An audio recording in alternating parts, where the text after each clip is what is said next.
नमस्कार, मी सतीश बाळकृष्ण बारटोळे, राहणार माधवनगर, वार्ड क्रमांक 5 या प्रभागात राहत असून आत्ता त्याच प्रभागातील काही नागरिकांनी अष्टविनायक कॉलनी म्हणून जो ह्या प्रभागातला एक भाग आहे, त्या प्रभागातल्या नागरिकांनी बहिष्कार टाकण्याचं काहीतरी त्यांनी ते निर्णय घेतला आहे.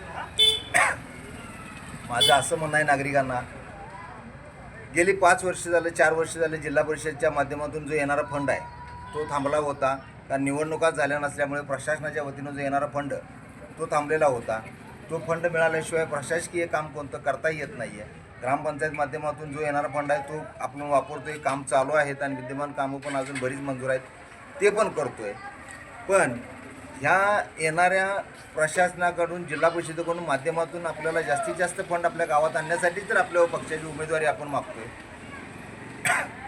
येणाऱ्या उमेदवारांना आपण भरभरून मतदान करावं, त्यांना निवडून द्यावं. पण आपलं मत जे राष्ट्रीय कर्तव्य आहे ते बजावायचं सोडून विनाकारण बहिष्कार टाकून आपलं मत वाया घालवू नका.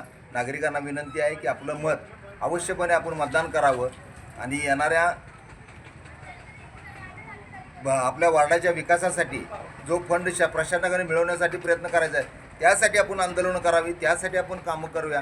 त्यासाठी आम्ही तुमच्या सोबत राहून सगळ्यांच्या सोबत एकामुखीनं एक दिलानं आपण काम करून जितका जास्तीत जास्त फंड आपल्याला कसा आपल्या वार्डात मिळवता येईल यासाठी आपण प्रयत्न करूया.